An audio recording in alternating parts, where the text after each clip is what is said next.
Pessoal, vamos então continuar. Pessoal, vamos então continuar aqui com questões relacionadas à Primeira República Brasileira, a esse desgaste, a esse momento final da Primeira República Brasileira. E na última aula nós trabalhamos muito com questões relacionadas a com questões relacionadas às greves, ao movimento operário no Brasil. Lembrando que greves, organização sindical eram proibidos durante a Primeira República. Toda vez que um trabalhador se manifestava em busca de seus direitos, era uma questão que terminava na polícia, ou terminava com o trabalhador preso, ou terminava com a polícia na rua dando um sarrafo nesse trabalhador. Bom, mas, contudo, a luta por uma ampliação de direitos foi válida e a conquista foi alcançada posteriormente, quando na era Vargas, que ainda não é assunto para vermos agora, mas veremos sim, provavelmente a partir da semana que vem. Eu parei com vocês, então vamos compartilhar a tela para mostrar aonde que eu parei, neste capítulo Declínio das Oligarquias, na greve de 1917 e na imprensa operária. Parei na parte que eu falava de uma das líderes do movimento feminista brasileiro, talvez um dos maiores nomes deste movimento, que é a Maria Lacerda de Moura, que nem eu falei, gente, nascida em Manhuaçu. Tudo bem que ela não viveu aqui muito tempo e tudo mais, né? Mas ela nasceu aqui, viveu aqui até os 2 anos de idade. Foi pouco, mas foi tempo suficiente, pelo menos, para ter sido registrado nesta terra, vamos dizer assim. Outro fator dessa luta, da conquista do trabalhador durante a Primeira República foi a greve de 1917. Dentro da Segunda Guerra Mundial, no mesmo ano de ocorrência da Revolução Russa, trabalhadores do setor têxtil de São Paulo, ou seja, do setor de tecidos, começam uma greve que se espalham para outros setores, inicialmente na cidade de São Paulo, e posteriormente se espalham para outras capitais do Brasil, Rio de Janeiro, Belo Horizonte e até mesmo Belém do Pará. E no início da greve, os trabalhadores que promoveram essa greve foram, foram demitidos. Mas com o alcance, com a paralisação de outros grupos e com pressões populares, esses trabalhadores tiveram que ser recontratados por força de, como eu posso dizer assim, né, por pressão popular mesmo, certo? E no terceiro, no terceira direita aqui, temos jornais operários. Esse sim, gente, podemos dizer de vertente anarquista comunista. Esse aqui era vermelho até na alma, digamos assim, né? Comunistas mesmos. Escritos sobre a imprensa operária da Primeira República, a Plebe, a Lanterna, Espartacus, a Voz do Trabalhador, todos eles idealizados por imigrantes para aquela ideia do comunismo de conscientização de classes. Ou também da vertente anarco-sindicalista. E aí eu vou colocar o que seria essa vertente anarco-sindicalista. Vamos lá. Anarco-sindicalismo. Grupo que acreditava em uma revolução anarquista a partir do comando dos sindicatos. Lembra vocês aqui, queridos, que a palavra anarcos vem do grego a sem, o arcos aqui, né, archos, seria poder. Então, seria um anarquista puro, raiz, original, ele não acredita em nada que possa minar o seu poder. Nenhum grupo comandando uma revolução anarquista, digamos assim. O anarco-sindicalista acredita que uma revolução, uma sociedade sem classes, pode partir dos sindicatos. Dito isso, pessoal, vamos sair para essa parte mais relacionada às ideias essas abraçadas, adotadas pelo trabalhador, principalmente pelo operariado da Primeira República, e passar para outros grupos também que se manifestavam contra a Primeira República. Temos aqui, no slide 6, a reação republicana. Bom, meninos, lembra vocês o que era a República do Café com Leite? A República do Café com Leite era a alternância dos estados de São Paulo e Minas Gerais no poder. Então, a eleição de 1914, São Paulo indicava, melhor dizendo, né? Minas indicava um candidato. Eleição de 1918, São Paulo indicava. Eleição de 1922, Minas. Eleição de 1926, São Paulo. E aí você pode me perguntar, Flávio, mas por que esses dois estados tinham tanta força para ficar se alternando no poder? Lembra você, gente, até a década de 1920, o estado de Minas Gerais é o estado mais populoso do Brasil. O maior estado em quantidade de cidades, lembrando que Minas é até hoje o estado com maior quantidade de cidades e é o segundo, hoje, 2021, é o segundo maior colégio eleitoral do Brasil. Número de colégio eleitoral do estado que tem o número de eleitores de Minas Gerais é o segundo, só perde para o estado de São Paulo. E é um dos estados também mais ricos da federação, naquele momento mais. Quanto tempo que teve a política do café com leite? Ô, Matheus, nós podemos falar de política do café com leite efetiva 30 anos. 30 anos, pegando ali, 30 não, 28 anos, pegando as eleições de 1902 até a ruptura que nós vamos ver na Revolução de 1930. Exato. 7 menos 1, porque a eleição de 1910 ela marcou uma briga entre Minas Gerais e São Paulo. Na eleição que foi eleito, né, Hermes da Fonseca, Minas foi para um lado, São Paulo foi para o outro. Mas em 1918 eles voltaram a fazer as pazes, ok? Isso explica o fato de Minas ser o estado com o maior número de presidentes da história republicana. Ajuda a explicar, né? O rompimento final foi em 1930. É como uma briga de namorados a eleição de 1900 e... Peraí. 1910. Eleição do Hermes da Fonseca, o Marechal Hermes da Fonseca. Então, agora, lógico, entrou na década de 20, todo mundo olhou e falou assim, mas peraí, só São Paulo e Minas? A gente está meio cansado disso, né? A indicação em 1918 foi indicado Epitácio Rodrigues por São Paulo em 1919 para o governo entre 1919 e 22. Em 22 foi escolhido o mineiro Arthur Bernardes, já com compromisso prévio de indicar por São Paulo o Washington Luiz. E aí também eu lembro a vocês, gente, não era necessariamente ser paulista ou ser mineiro, mas ser apoiado por esses grupos. O Washington Luiz não era paulista, ele era fluminense, no caso, nascido no estado do Rio de Janeiro, mas apoiado pela oligarquia paulista. E já nas eleições de 1922, houve a chamada reação republicana, união das oligarquias do Rio de Janeiro, da Bahia, de Pernambuco e Rio Grande do Sul contra Arthur Bernardes. Não era pouca coisa. Eram também estados de peso político. Entretanto, o poder da população mineira e o poder econômico de São Paulo ainda faziam o lado pender para estes dois estados.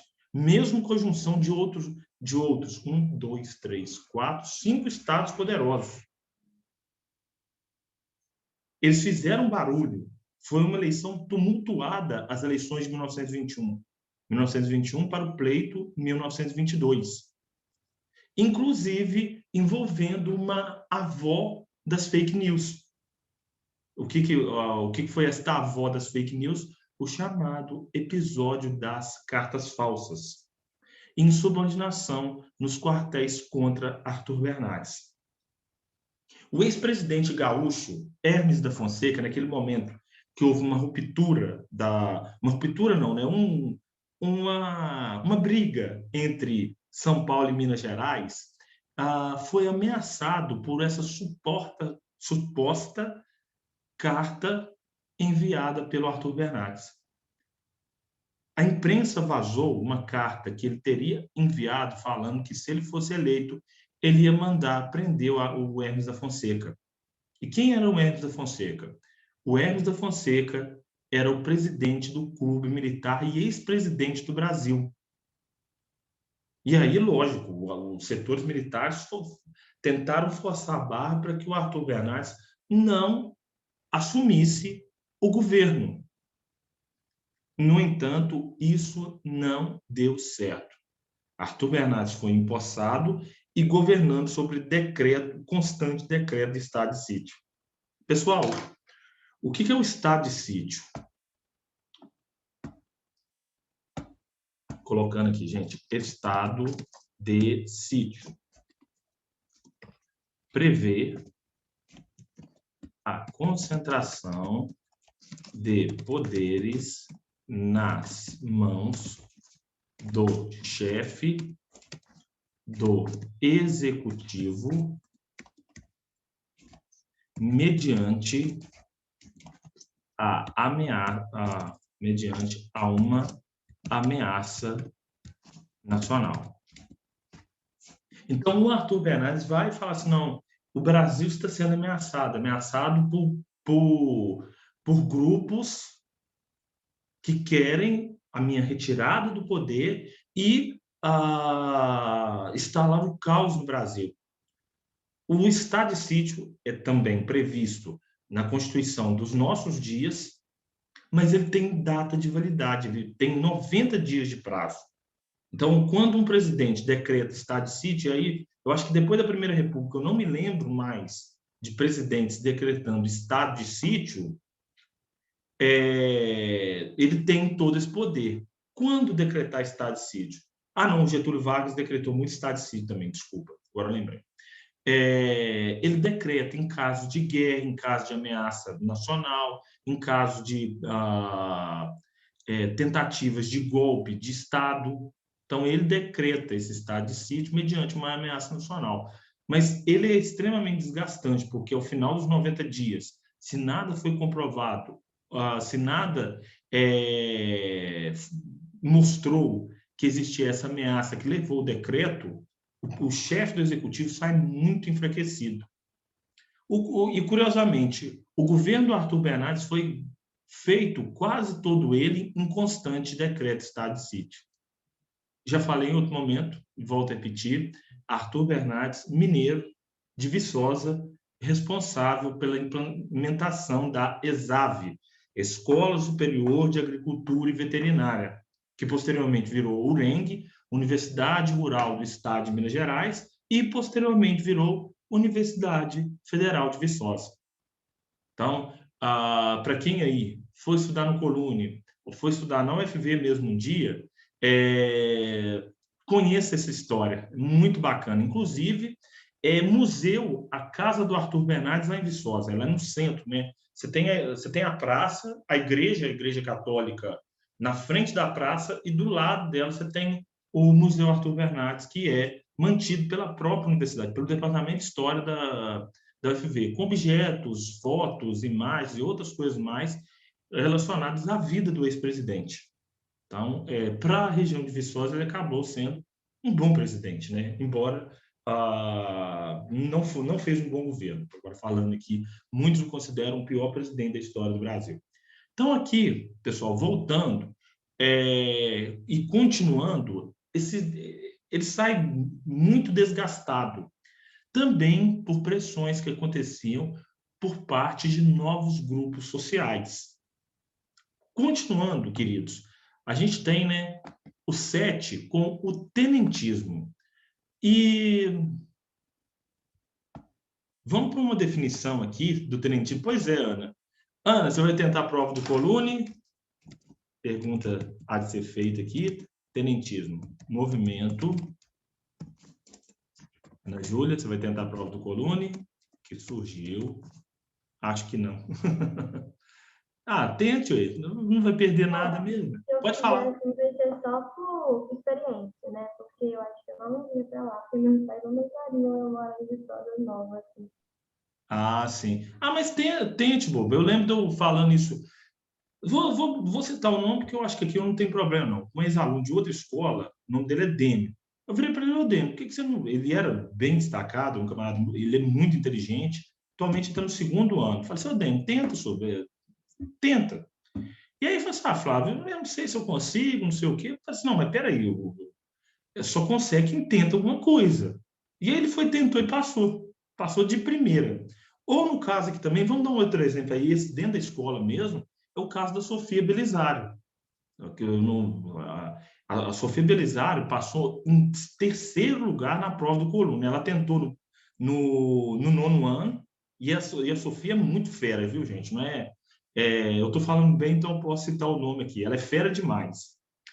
A Daiane também fala que a irmã dela é ótima, né? A Estela. E ela tentou no 9º ano, não conseguiu. Ela ficou por uma pessoa de ser chamada na lista de espera. Ela falou assim, não, eu vou tentar de novo.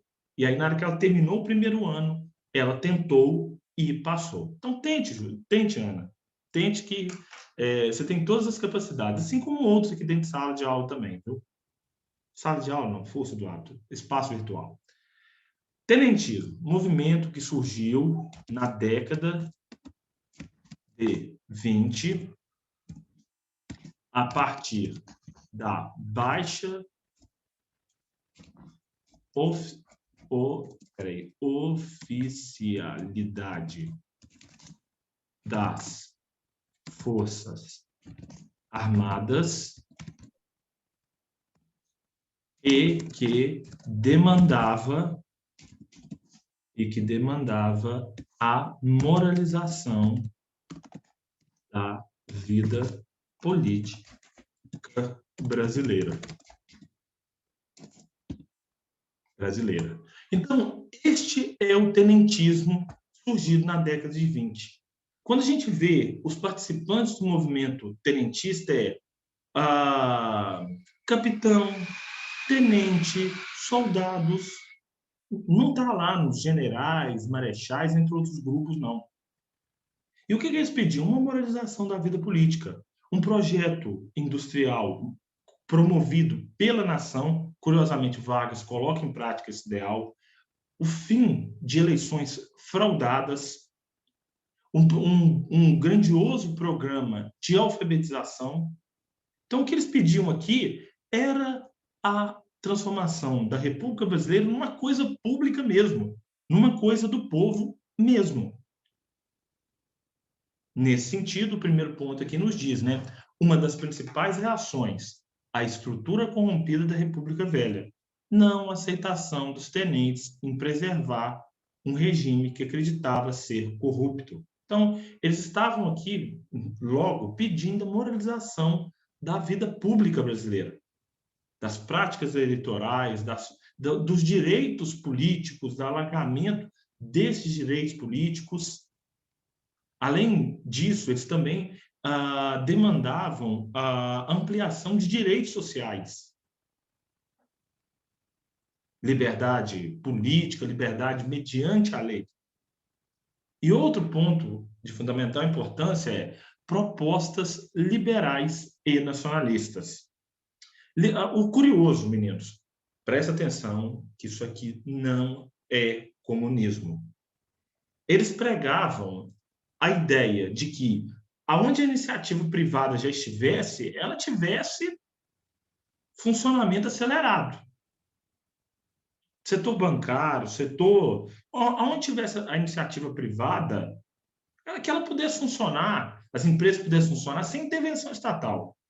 Contudo, aonde ela não tivesse chegado ainda, o Estado deveria ser o grande acelerador de uma industrialização e de outras formas e outros motores econômicos do Brasil.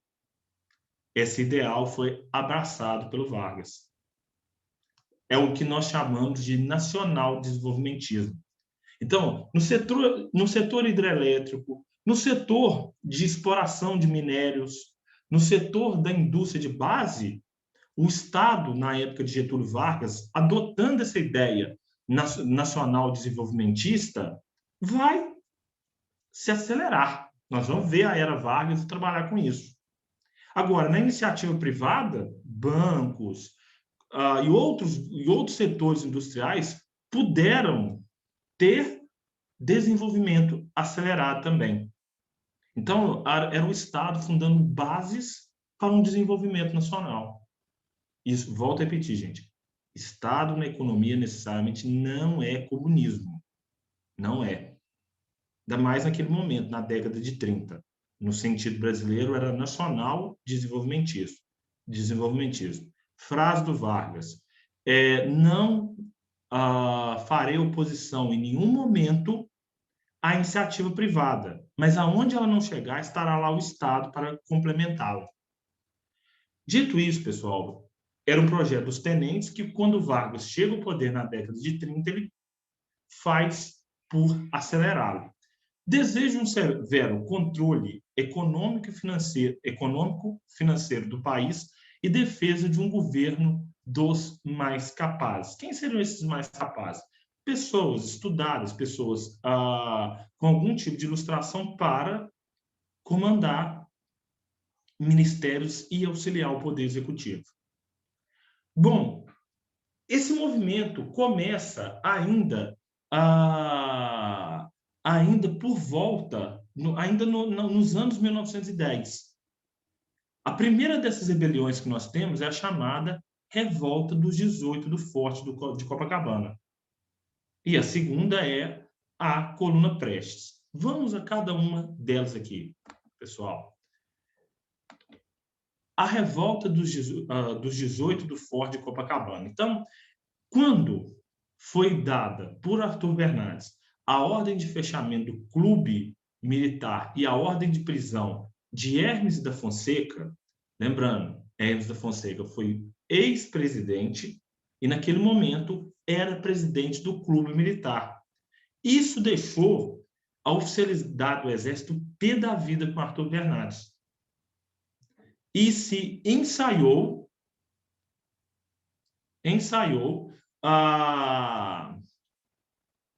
uma rebelião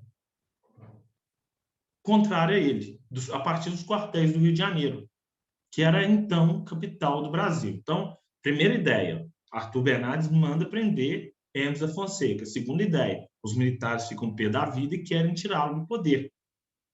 E aí eles chegam a tomar o Forte de Copacabana. E tem a ideia, vamos marchar até o Palácio do Catete e retirar o Arthur Bernardes na marra. Mas o que se mostrava como uma grandiosa rebelião, no final das contas, contou com 16 militares e 2 civis. Por isso, Revolta dos 18 do Forte. Saindo de Copacabana, partindo para o Catete, essas 18 pessoas vão para o Palácio do Catete para tirar Arthur Bernardes. Gente, 18 pessoas. Aqui na sala, agora, pelo menos de participantes, a gente tem 26. Para tirar um presidente, lógico que chegando no Catete, a guarda do Arthur Bernardes trocou tiro com esse pessoal e das 18 pessoas que ali estavam, 16 foram mortos. Podemos dizer que esses 18 do Forte eram meio que românticos. Em qual sentido? No sentido de idealizar uma coisa. Falar assim, nós vamos lá tirar o Arthur Bernardes. Assim, meu filho, como é que você vai tirar um presidente com 18 pessoas? Entretanto, o mais importante desta revolta, deixa eu ver aqui, tecnicamente analisado, isso foi uma tentativa de um golpe de Estado? Sim, foi. Foi. Entendendo que os chamados golpes de Estado são tomadas rápidas e, por vezes, violentas do poder. Então, foi uma tentativa de golpe de Estado, uma tentativa bem fracassada. Mas foi. Pessoal, então, dito isso, mais do que o próprio movimento em si, esse movimento, a Revolta dos 18 do Forte de Copacabana, vai influenciar outras rebeliões pelo Brasil. Temos aqui na continuidade algumas delas. Tá. A mais importante delas foi a chamada Coluna Prestes, naquele momento comandada por Luiz Carlos Prestes, figura política do Brasil do século XX. Vocês têm uma ideia, gente? Ele participou dessas lutas lá em 1924, 25, 26, 27 e só veio a falecer em 1991. Resumindo, quando Luiz Carlos Prestes faleceu, eu já era nascido. Lá na década de 20, ele já comandava. Ele veio falecer também com quase 100 anos de idade. Ele era chamado pelos políticos daquele momento, né, de O Velho. Então, no ponto aqui, diz para nós o seguinte: continuidade das lutas iniciadas em 1924 e comando das tropas por Luiz Carlos Prestes. Encontro das tropas gaúchas com as tropas paulistas e denominação de Coluna Prestes. Então, de certo modo, pessoal, começa um movimento em São Paulo chamado de Coluna Paulista, que visava a retirada de Arthur Bernardes do poder. Essa coluna paulista é dissolvida. Quando elas começam suas manifestações pela cidade de São Paulo, as forças policiais dão um corre nela e cada um vai para um lado. Ela acaba se encontrando mais ao sul com a chamada Coluna Prestes, que também tinha o mesmo ideal. Então, logo, essas duas se tornaram uma, que ganhou o nome do próprio comandante Luiz Carlos Prestes. E na Coluna Prestes, nós tivemos um movimento curioso. Qual foi? A coluna que percorreu 24 mil quilômetros entre 1925 e 1927, que procurava conscientizar a população dos locais em que passava sobre a necessidade de romper com as oligarquias. Ou seja, terminar com essa estrutura de poder da República Velha. Então, ela foi chamada de coluna invicta, porque ela travou 53 batalhas durante esses 24 mil quilômetros percorridos pelo Brasil, gente. E não perdeu nenhuma. Mas era aquela coisa. O que vocês estão fazendo? Nós estamos querendo derrubar o governo do Arthur Bernardes. Como vocês vão derrubar o governo do Arthur Bernardes? Não sei não. Então só ir andando aí, caso alguém lute contra nós mete bala. Então faltava, eu gosto de comparar, né? Aqui o São Paulino vai entender minha comparação e vai ficar nervoso de eu lembrar disso, mas a coluna Prestes parecia aqueles times do Fernando Diniz. Ele toca a bola para um lado, ele toca a bola para o outro, ele toca a bola para um lado, ele toca a bola para o outro, mas ele não sai do lugar. Ele não sai do lugar. Então, faltava objetividade, faltava assim, não, a gente quer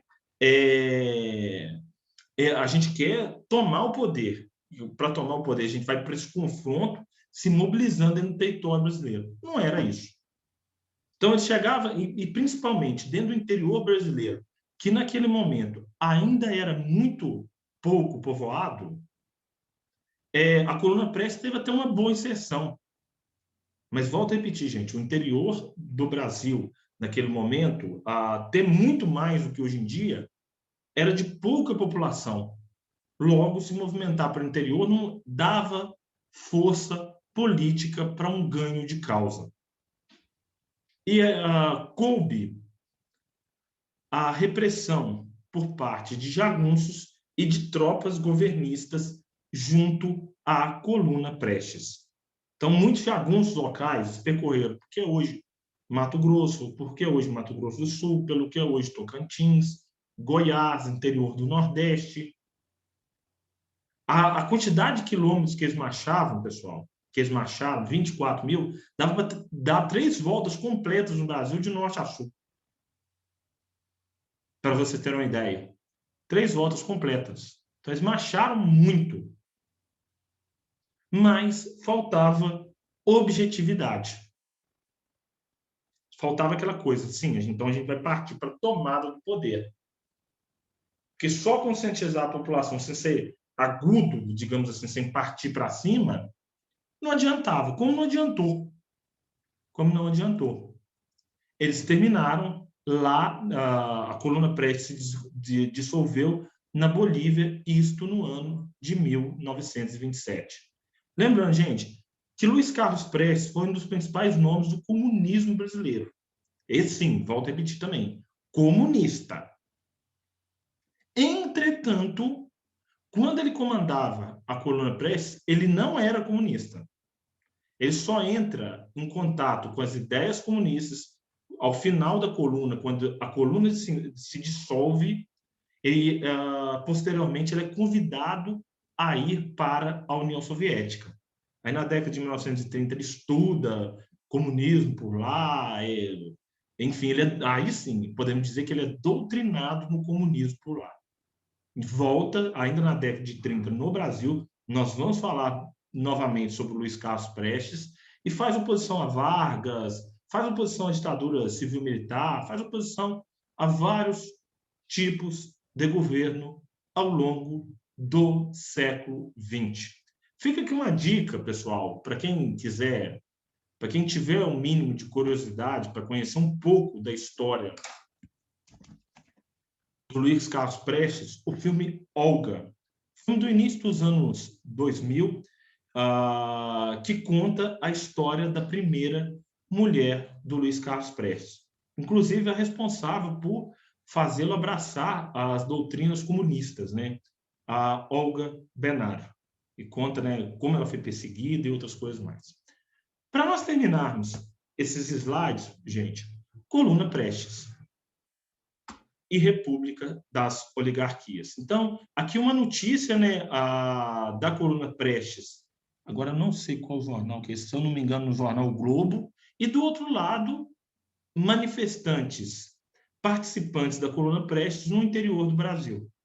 Então, aqui, né, negro, formado por negros, brancos, enfim.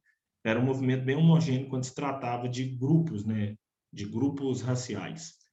Do outro lado, nós temos aqui a fissura, né, da política do café com leite, com Minas indo para um lado e São Paulo indo para outro lado, tá bom? Dito isso, deixa eu fazer uma coisa aqui que eu vou passar hoje para a Karine, que é colocar a matéria da prova de História. Capítulo A4, que é o capítulo lá sobre o nazifascismo.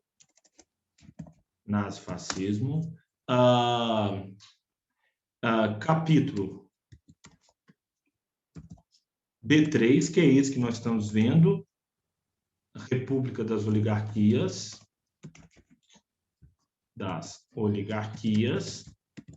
E se der tempo, viu, gente? Eu estou colocando, como diz o ditado, antes sobrar do que faltar, capítulo B4, que é a Era Vargas. Não vai dar tempo da gente ver todo, mas alguma coisa eu devo cobrar na prova. Lembrando para vocês, gente, que eu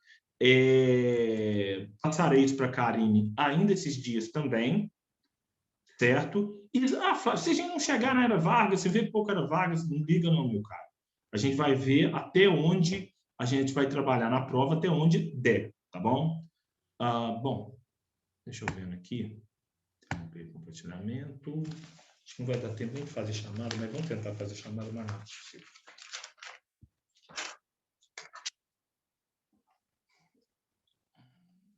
Pessoal, coloca um P no chat para mim fazer um favor, que vocês facilitam a minha vida também no bate-papo, fazendo um favor. Ok, Eduardo, Ana, pode colocar. Mais, gente, Débora, ok. Não, P de presente. Júlia, Maria Eduarda, Letícia, ok, gente. Alice, Ana, ok. Então, vamos lá, deixa eu anotando aqui quem está presente.